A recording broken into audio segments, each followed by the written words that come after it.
Here we are, folks, the grand finale of my journey through Baldur's Gate 3 to see how many achievements I can earn in a single playthrough.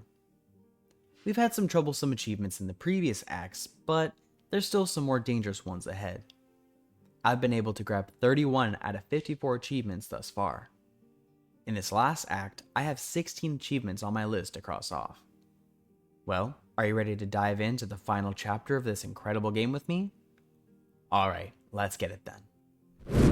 After a long trek through the darkness of Act 2, it's time to relax a little and have 1 minute of quiet. Hey, listen! God damn it. I got jumped by a group of Githyanki that hopped out of the artifact I carry. I just misty stepped past them and dashed into the portal that was also created by the artifact. Once we stepped through, I found myself back in the astral plane. I hear the Dream Guardian's voice asking for help, so I guess I gotta go rescue him. I find a mind flayer that says he's actually my Dream Guardian. What a twist! So now I have to fend off some more Githyanki to protect him. I guess it's hit now, ask questions later. As per usual, the Githyanki are no pushovers, and did some pretty decent damage to my party, but we made it through alright. The mind flayer calls himself the Emperor. He lore dumps for a bit, and then I learn of the Githyanki prince, Orpheus. He is currently being held as a prisoner by the Emperor, and his power is apparently the reason we're being protected from the Elder Brain. The Emperor also gives us a special tadpole to consume to become half illithid. Yeah, no thanks, bud. With that annoyance wrapped up, it was time to head back to camp and catch up on my beauty rest. As I drift off into dreamland, I hear the sweet sound of an achievement being obtained. The city awaits. In the morning, we arrived in Rivington, and I'm approached by a small child named Yenna. She's been looking for her mom for a few days now, so I decided to give the girl a bit of money. I then taught a rich snob how to be a good host to some refugees that needed a place to stay. His goons for hire didn't want the smoke once they learned I just recently defeated the Avatar of Merkel. The refugees thanked me, and I proceeded to raid this rich guy's basement. I wasn't the stealthiest here, more like a bull in a china shop, setting off a few traps that are left down here. I learned that there was something off with some of the toys that had been donated to the refugees. On my way over to investigate further, I ran into a Sharon lookout. Shadowheart wants to find her parents, so he tells her if she wants some answers, then we'll have to find the House of Grief in the lower city. We'll visit them later on. That's a damn lot. For now, I think these poor people need a bit of a show, and I need my next achievement. I perform a few numbers to earn some coins. My concert tour will return soon, but first I need to do some detective work. I convinced the guards to let me go check out the donated toys. As soon as I touched the toy box, it exploded. The guard thanked us and asked us to find out whoever planted these. We need to find that rich guy Arthur again and question him. I arrived at a different part of the refugee camp and set up my next performance of my concert tour.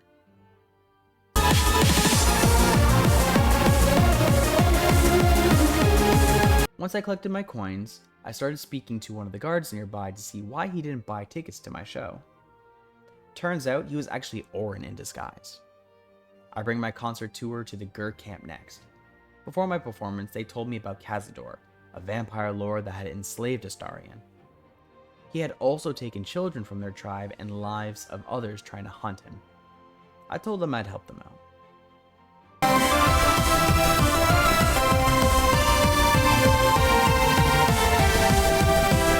I stumbled across a windmill and took a look inside. I found a newborn mind flayer sleeping in the basement. Wise words then echoed in my mind. Kick the baby! He was promptly taken care of. Getting further into Rivington, I arrived at my third location of my concert tour.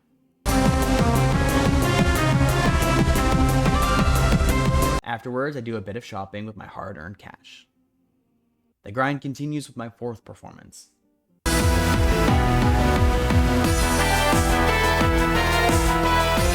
I move on and find another group of fans for performance number 5.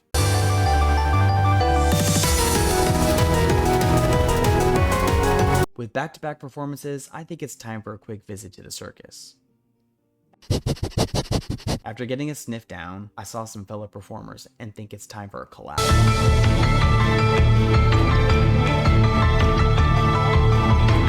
At the circus, we put on a couple more shows.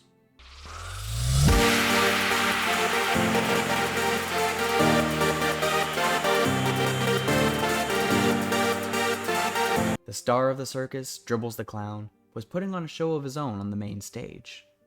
I convinced my dommy-mommy girlfriend, Karlak, to go up and be a part of his act. Dribbles then revealed himself as a phony, so I had to pull the curtains on him. There were a couple other doppelgangers that joined in the fight, but they weren't all that tough. The ringleader, Lucretius, asked us to find the real Dribbles, so once again, I must put on my detective hat to solve this mystery.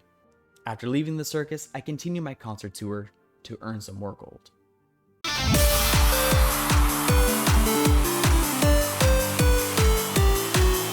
I then found a secret tunnel in another well. Secret tunnel! Secret tunnel! Do all wells have some secret passage? Anyways, it leads me to the deep gnomes that I had saved from Moonrise. I met up with Wolbrin again, and he gave me a bomb for blowing up the Gondian factory. I said I would, but he didn't notice that I had my fingers crossed behind my back the entire time. I just wanted the powerful explosive.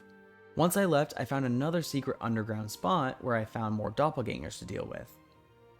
Even though they weren't that hard to beat, one of these cheeky buggers used an arrow of roaring thunder to push Shadowheart off right into the abyss. Rude. Among their stuff, I discovered a piece of Dribbles and a key pertaining to more murders. Looks like that detective hat is staying on for the rest of this run. I investigated this underground area and it led me to some tombs. These were the same tombs that the monk spirit of the necklace told me about when I picked it up back in the Grimforge. The spirit possessed one of the corpses and asked me to take on the curse. Oh yeah, no, you know what? No, yeah. He got mad and attacked me. The other corpses came to life as well, so I had to put them back down too. Again, they weren't too tricky to handle, and I was finally able to put the monk's spirit to rest. I concluded my exploration down underground and made my way over to the Open Hand Temple. There, I overheard a woman arguing with a golden flying elephant. After the elephant left, I spoke to the woman, Sister Yanis. She told me that it was an investigator named Valeria. She also told me that Valeria didn't believe her about the circumstances of Father Lorgan's death. Time to go speak to dead people, I suppose. I found Father Lorgan's body and casted Speak with Dead on him to ask him some questions. Apparently, it was a dwarf dressed in red that killed him. He was hiding someone named Brilgor from the Flaming Fist in the same tunnel as we found the doppelgangers. Now, time to go question Brilgor, who is buried out back. Brilgor confirmed Father Lorgan's story. With some questions answered here, time to move on to my next stop of my tour, just outside of the temple.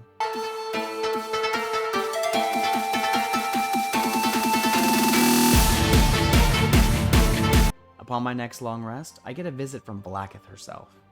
Lade tells her that she is finally done with her knowing what kind of monster she is. Once we fall asleep, I get another visit from the Emperor this time. We have a little moment together. This is for an achievement a bit later on. In the morning, I do a bit more exploring and come across an argument between some squabbling bandit guilds. I put both sides on permanent timeout. With everything explored for now, it was time to head towards the lower city. I'm stopped and questioned by some guards. Luckily for me, a deep gnome shows up and distracts them with a flashbang, giving me the chance to slip by. I did some more investigating and found a list of names with more potential victims. Once I finished with that, it was time to get back to my concert tour with my last two performances.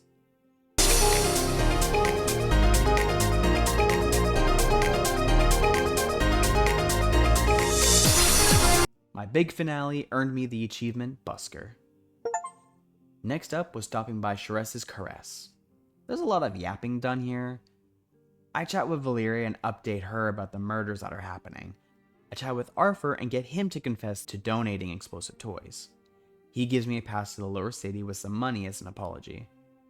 I find a mind flare and take her out, saving the wood elf. Naois? Sure, let's go with that. Then I finally had a chat with Raphael about a deal.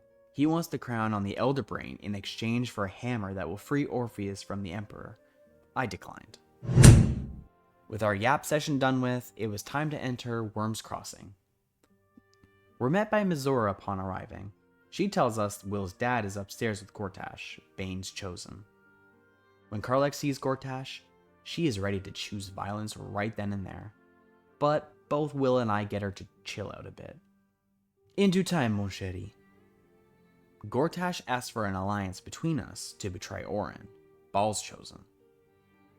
I don't promise him anything. He does let me in on Orin's secret that she's a shapeshifter and she has infiltrated my camp. Then he goes on to his bogus coronation, making him Archduke of Baldur's Gate. Once that was over, I headed back downstairs to talk with Mizora again. She tells Will that his dad has been relocated and that she has some information to tell us later on at camp. That'll be good for my next achievement, but for now, it's time to leave Worm's Crossing and enter the lower city. There's a lot to do here in Baldur's Gate, like so much that it can be overwhelming on where to begin. I always just start with stuff nearby. The first person I meet is Laura, whose daughter Vanra has gone missing. I told her that I would help. Next, I break into someone's house and find another piece of dribbles. After that, I decided to take a long rest and get my next achievement. Mizora shows up as promised with some of her besties accompanying her. She gives Will an ultimatum. He has to choose between breaking his pact once and for all, or pledging his soul to an eternal pact to save his father. I unfortunately have to nudge him towards forgetting about his father, so he can finally break his pact for good. He does, and I earn the achievement, Loophole. Yet another visitor appears in camp, Yurgir. He tells us about someone named Helsig. She will have knowledge for us about getting the Orphic Hammer to free Orpheus. Karlach also wants to have a little chit-chat too. She tells me that she wants us to go on our first official date. I happily accept. We meet back up later at a cute little restaurant and have dinner together while getting to know each other better. Then we got much more acquainted after that. That wonderful evening together gives me the achievement Hot Date. I wanted to take care of some smaller quests first before moving on to bigger ones, getting some more XP along the way as well. My next stop was to visit those explosive happy goons responsible for the toy bombs. I initiated combat and it was kind of rough. Will even ended up perishing during the fight, but we pushed through and came out victorious. I revived Will and looted the place of all of its precious explosives. I moved on to the Elf Song Tavern next for a couple other tasks. Here I meet Davella Fountainhead, the assistant investigator to the murders that are happening. I report on everything I've found thus far.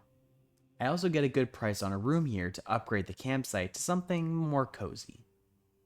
I meet Chef Roover, who's on the hit list, but he doesn't seem to be bothered by it.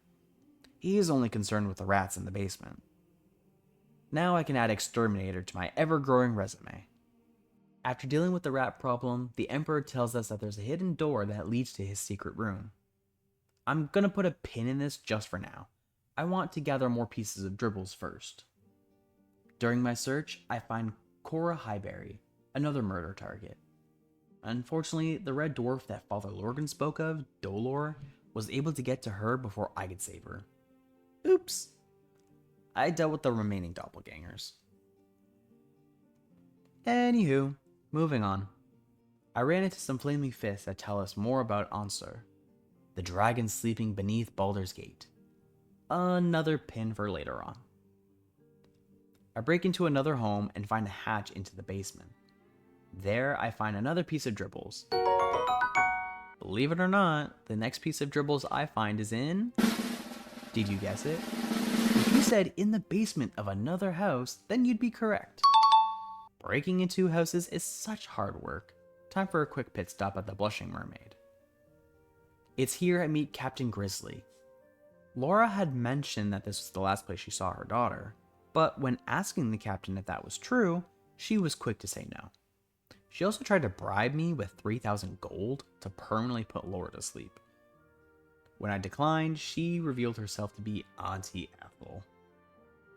Then she had her redcaps appear again to try and take us out for snooping.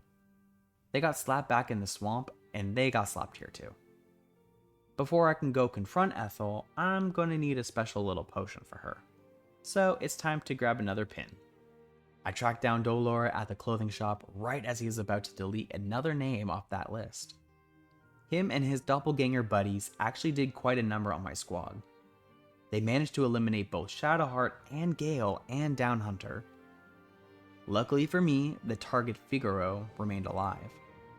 After Karlach once again saved our butts, Devella and Figaro thanked us for helping out when we did.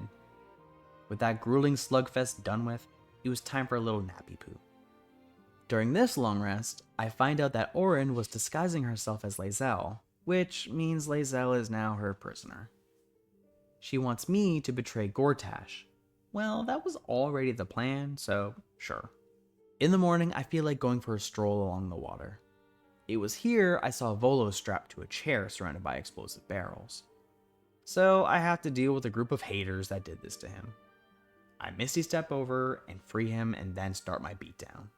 They got some good licks in, especially on Squishy Gale, but in the end, we made it out just fine. Alright, time to go pay a visit to some hag hunters. I arrived at their HQ, and it turns out that Mayrina is here too. But she has been turned into a sheep. I cast Greater Restoration to free her from this hex. Turns out the Dragonborn Jotlo was responsible for the hex. Plus, he wasn't even a Dragonborn, just another sneaky redcap. He summoned crabs to help him out, but they were easily taken care of as well. As thanks, I received a little potion I was looking for in Hagsbane. Seeing how close I was to the biggest magic shop in all of Baldur's Gate, Sorcerer's Sundries, I decided to pay them a visit. Gale wanted to come here to find a book that could help with the Elder Brain, the Annals of Karsus. The bookkeeper didn't want us to read it, so it's starting to smell like a heist to me. Before I begin this heist, yes, another pin to put in, I want to deal with the head honcho Loroakin. I tell him that I know the Night Song, and he wants me to bring her to him. I didn't know Buddy had a death wish, but alrighty if he insists. I go back to camp to relay the message to Aelin. She's happy to come with us and stomp him into the ground.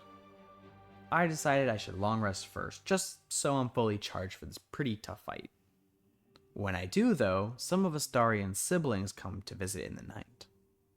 They want to take Astarian with them so that Cazador could complete some ritual.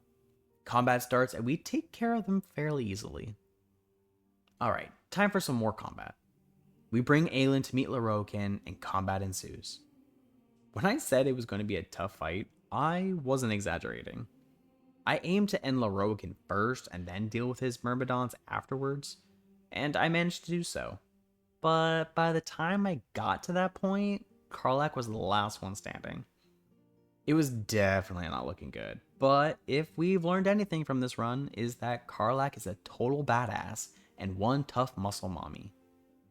She clutched it out once again for us, taking out the remaining 3 Myrmidons.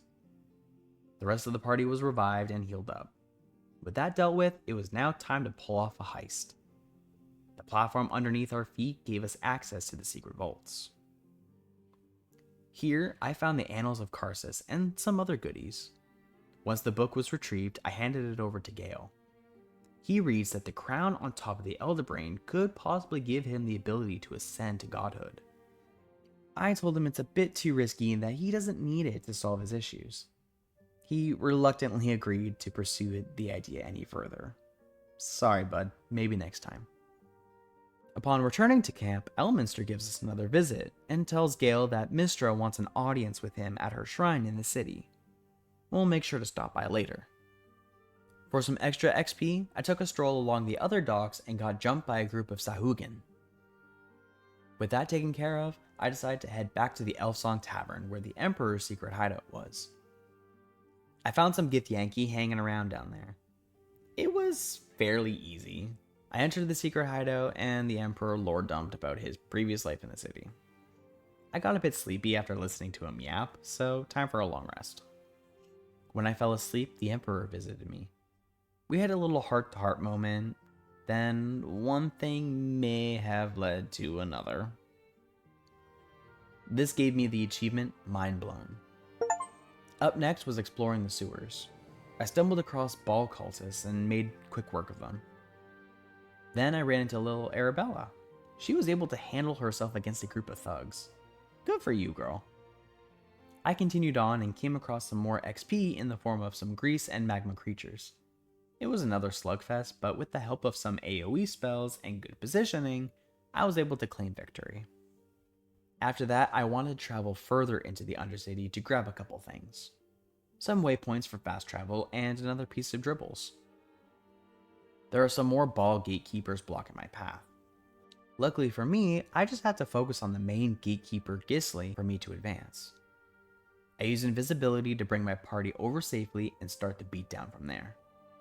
He goes down easily and the backup he had all vanished. Journeying deeper into the Undercity ruins, I found the Morphic Pool and its waypoint. This is for endgame. Prepare to charge! I play Exterminator once again with all these cranium rats. When I finished up with them, I delved even deeper and collected another piece of dribbles and the Temple of Ball waypoint. Now that I have those established, I travel back up to go find the last remaining piece of dribbles. Now where could it possibly be? In another person's basement, perhaps? He couldn't possibly be. Yep, it was another basement. With all pieces of dribbles assembled, means I've won the game. No? Dang. Well, I bring them back to Lucretius and she gives us some neat gloves. I can grab some more XP here before the circus leaves for good. I pickpocket the cheating Ginny and use his own cheating ring against him. He gets butthurt and banishes Karlach to Jurassic Park. Welcome to Jurassic Park. I take out some dinos and claim our prize of a legendary trident. Neat. I say my goodbyes to the circus and take a big snooze. Alright, I think I'm ready to revisit Auntie Ethel. I track her down and start combat. This fight is by no means a walk in the park, especially between her annoying healing mushrooms and her shadow clone jutsu. When I started combat, I immediately have to figure out which Ethel is the real one. Once I do, I douse her with the Hag's Bane I got from Mayrina. This causes her to throw up the little girl Vanra in her stomach. With Vanra freed, I was able to give everything I had against Ethel. She wasn't going to go down so easily and ended up taking out Gale, Shadowheart, and then Hunter. Karlach once again had to clutch it out, carrying the entire party on her strong back. With 14 HP remaining, Karlach had one last move left before she was sure to go down. She swung her sword and she did it. Auntie Ethel was no more. I've always loved the barbarian class, and Karlach makes me love it even more. I immediately ran back to Daddy Withers to revive the squad. I intentionally left the real Captain Grizzly alone, so once Ethel was gone, she would be safe too. I returned to Laura with her daughter safe, and was thanked with a pretty necklace and rapier. On my thank you to her, I also stopped by to tell Mayrina the good news. Fuck you, Ethel, you miserable old bat! She also gives me a nice necklace. Before continuing on with some more fights, I let Gale have a chat with Mystra at her shrine. Mystra will redeem him and cure him of the orb in his chest, if he gives her the crown of Karsus. I convinced him to take her offer. With that settled, it's time to reward Karlach for being the legend she is and betray Gortash. I found a warehouse with some works hiding inside. I had to take them all out back like Old Yeller. They were guarding a hatch that leads to a submarine. I convinced the driver to take us down to the Iron Throne. Gortash called, yelling at me to turn my ass around, but I flipped him off and continued down.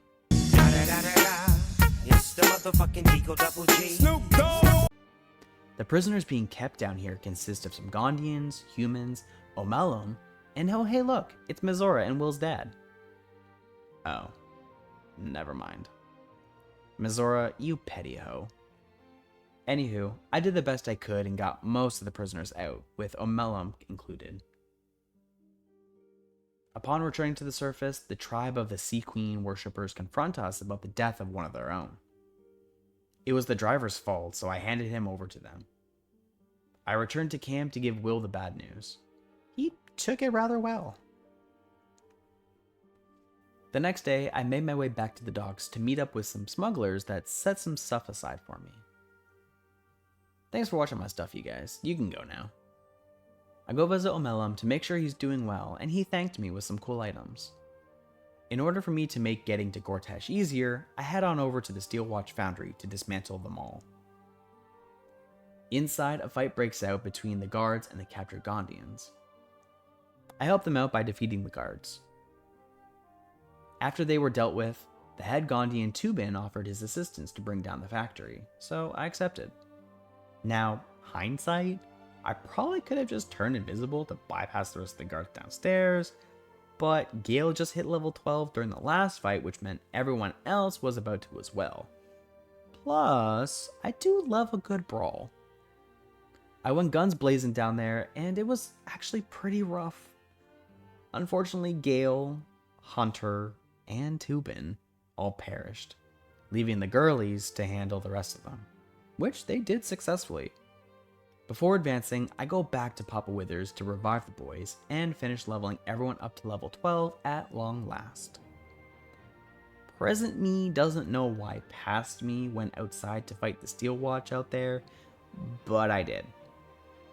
After that though, I took a long rest to be fresh for the upcoming boss fight.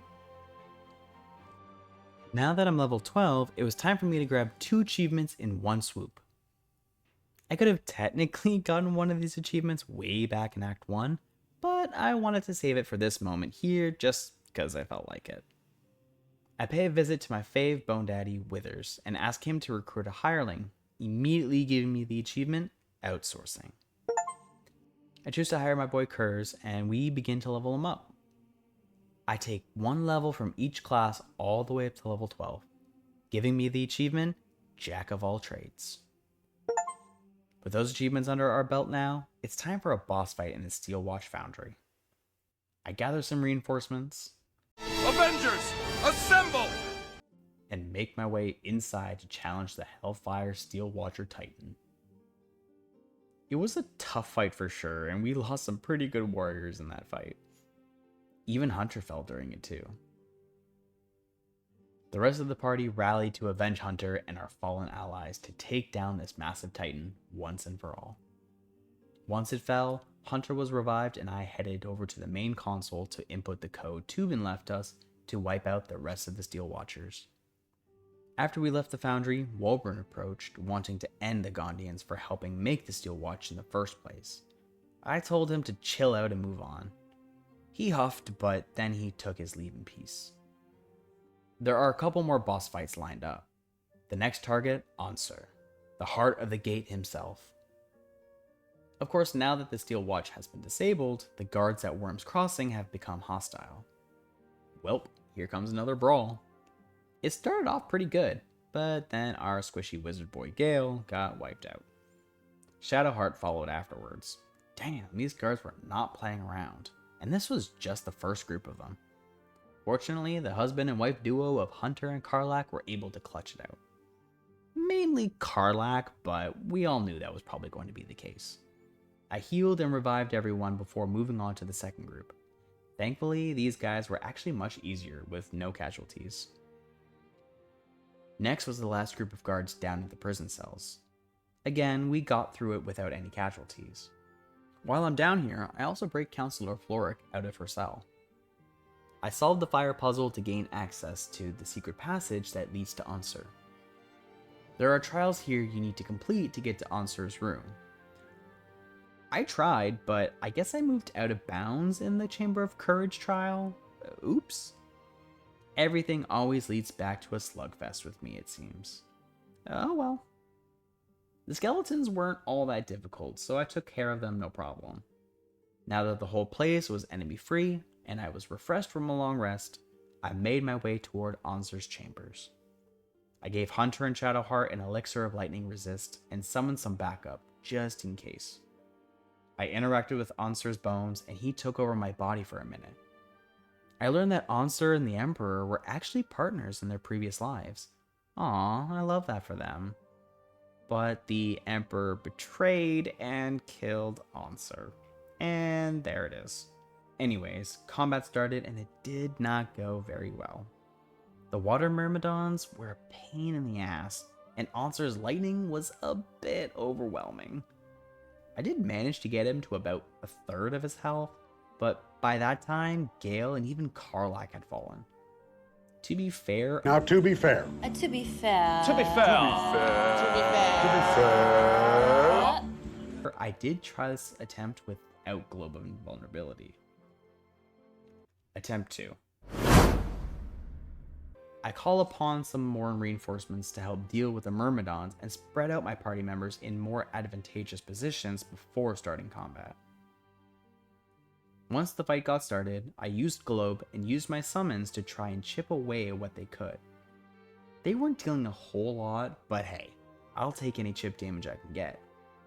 I was able to get rid of the Myrmidons with very little damage to my party, so I started feeling confident. When the globe finally disappeared, I guess my confidence told me I didn't need it anymore, as I could sidestep the incoming lightning strikes. I did very well too. I even got him in position at 3 HP left and up in the air.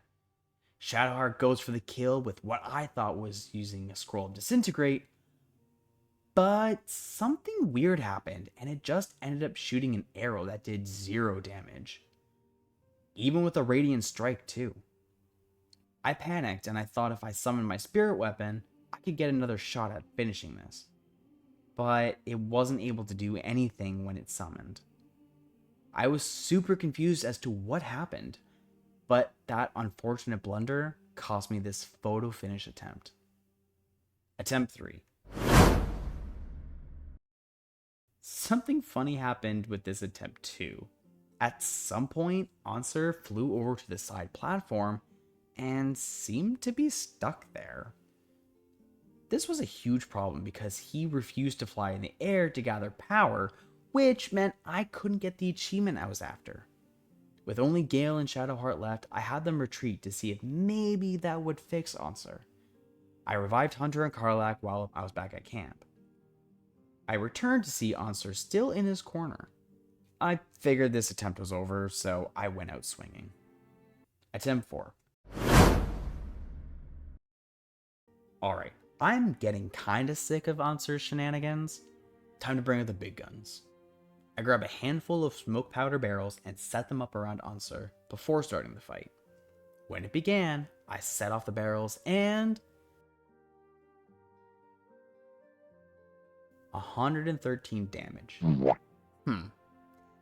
To be honest, I was expecting a bit more, but oh well. The new fire field made it a bit hard to navigate, resulting in another wipe. This is starting to feel like Merkel all over again.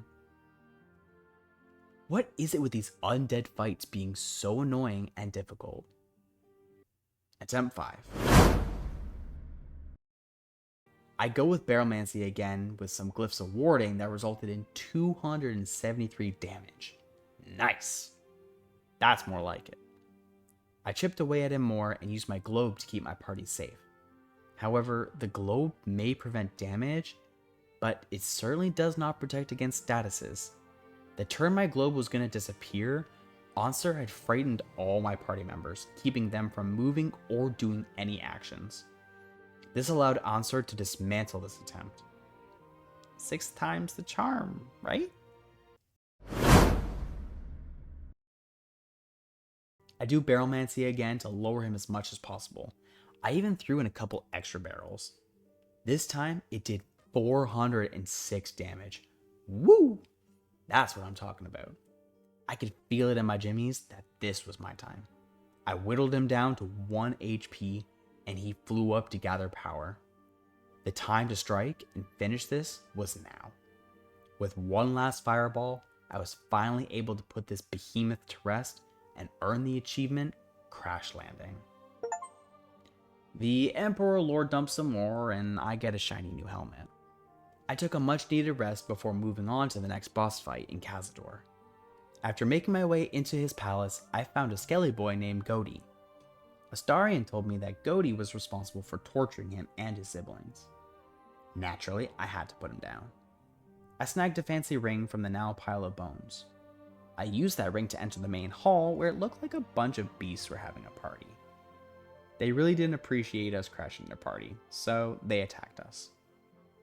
A couple of vampires spawned, noticed the commotion, and wanted to join in. They weren't all that difficult to deal with. I found a secret elevator down into Cazador's dungeon. There, Astarion meets one of his first victims, Sebastian. I sneak into the boss's room to keep Astarion safe from being captured. I cast Fireball to start combat. I focused more on Cazador's minions and got rid of basically all of them before something odd happened. I moved Astarion closer to the center of the room thinking I was in the clear, but as soon as I did, dialogue happened, causing Astarion to be captured. Shit. Was not expecting that.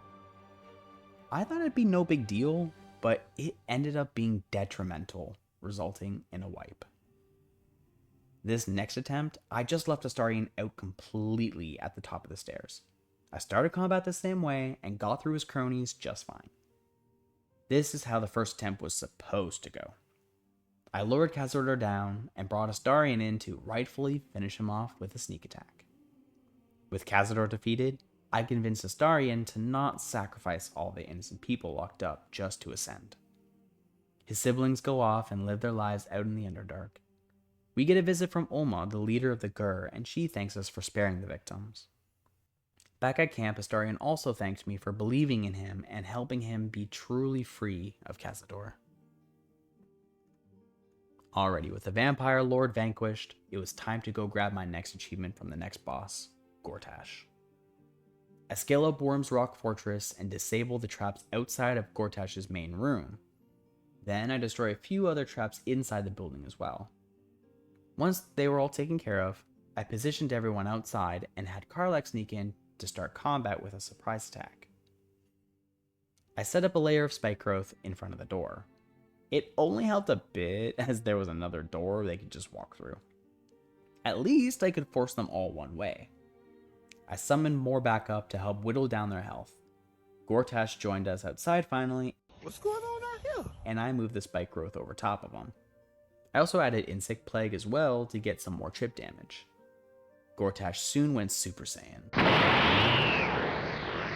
which was going to make it a bit of a tougher fight. At least there was only one lackey left when he did so, but not for long as Karlach finished him off, leaving only Gortash remaining. In his new form, he is able to summon these spectral fists, which ended up bodying Gale not once, but twice. Poor Gale. Shadowheart was there for the rescue, of course. After some more back and forth, Gortash was finally defeated without any of his traps being triggered. This gave me the achievement, Fancy Footwork. Karlach had her moment of frustration with her whole situation, even though she had finally gotten her revenge on Gortash for betraying her. Am I fucking missing something? I listened, told her I would stand by her side, and do what I could to help her.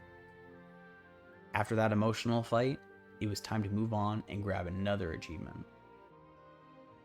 I found a hidden entrance that led to the Ball spawn and actual main antagonist of Baldur's Gate 1, Saravok. Here I could make an offering to Lord Ball so that I could become Ball's unholy assassin. Before I could be fully anointed, I had to make a sacrifice in the form of Valeria, the flying elephant from before. Sorry sis. Once that is dealt with, I take a quick bath and I'm gifted with an amulet that'll let me challenge Orin. I am also gifted with the achievement Murder in Baldur's Gate. Another achievement awaits in the next boss fight with Orin. I zip back down to the Undercity ruins to go end the last chosen member of the Dead Three. I tried to be cheeky by turning invisible, walking up to Orin and pushing her off the ledge with Thunderwave. However, silly me didn't use turn-based mode, so I lost my invisibility, causing me to enter a conversation with Orin. Oh well. Combat starts and Hunter immediately gets stunned. Ugh, great. I move everyone else in to join combat too. As I did though, it was still Orin's turn. In her Slayer form, she leapt over to Gale and basically instantly downed him. This is not looking super good. I had to start getting rid of her unstoppable status, as they were basically preventing me from doing any damage and shoving her off the ledge. When Karlach swung on her, she retaliated, causing Gale to perish unfortunately. Hunter was next to fall, and From the top rope! Karlach got stunned. This attempt was a wash at this point. This next attempt, I had more time with my invisibility and was able to properly pull off my Thunderwave strategy. I sent her flying into the abyss, giving me the achievement, First Blood.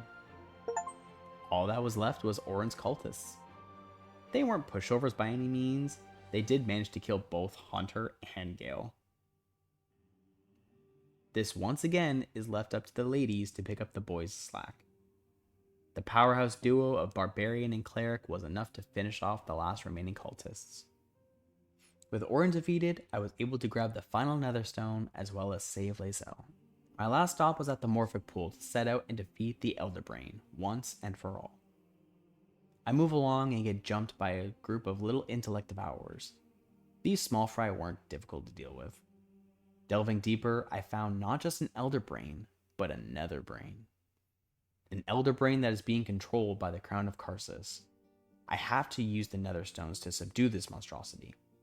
I was able to succeed on the first skill check, but failed the next two.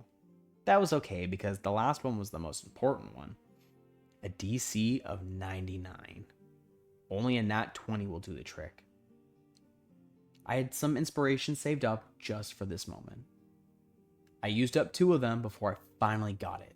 Sweet. This will take a nice little chunk off the Netherbrain's health when I fight it.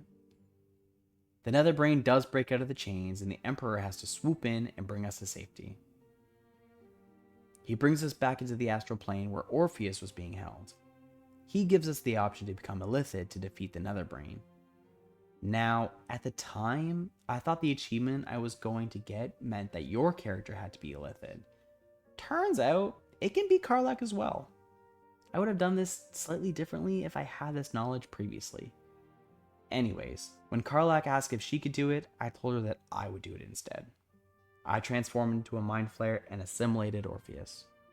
For some reason, this achievement, Ceramorphosis, won't proc until after the Netherbrain is defeated, so it'll be added to the small cluster of achievements that pop up after the final battle. I make my way through the portals of the Upper City. I get stopped by Voss, and he's not happy we assimilated Orpheus. So now we have to put him and his Githyanki down. As per usual, they put up a fight for sure, but ultimately I came out victorious. After they were dealt with, I moved ahead and entered a room filled with all the allies we meet along the way.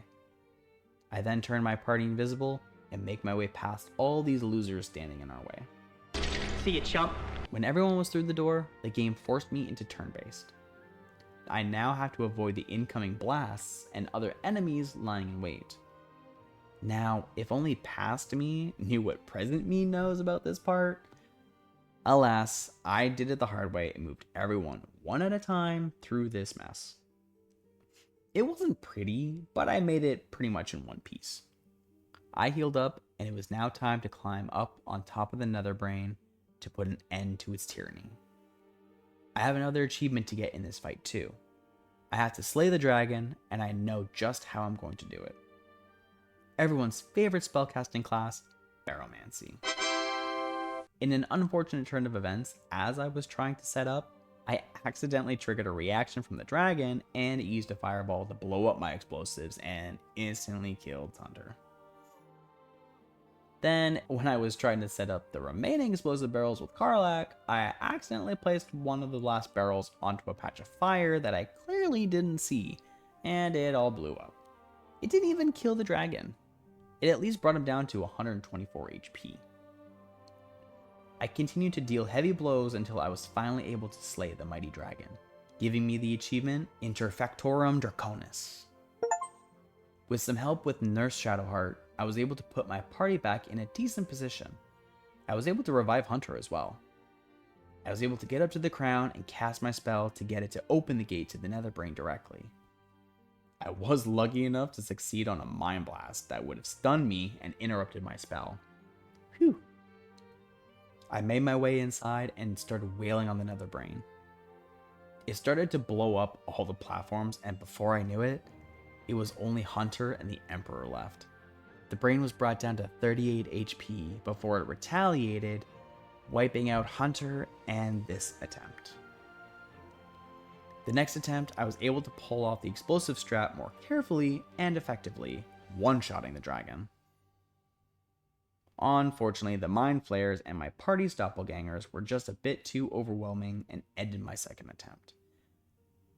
Okay, third time's a charm, right? The dragon barely hangs on, and I was able to obliterate 2 of the doppelgangers.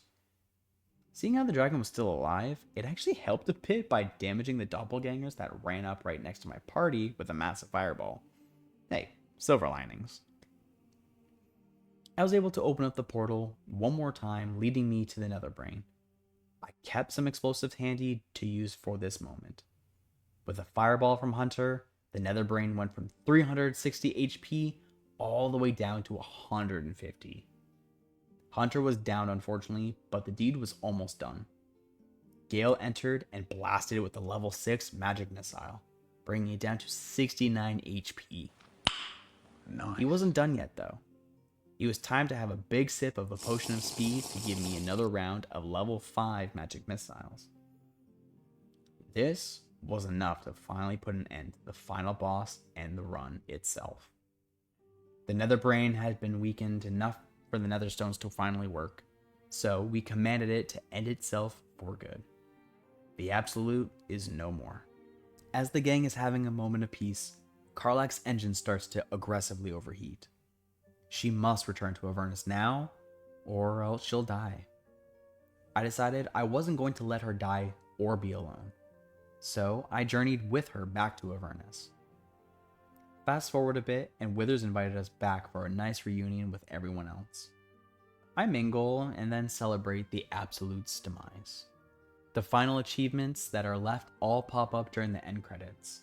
These are Hero of the Forgotten Realms, Ceramorphosis, Critical Hit, and All's Well That Ends Well.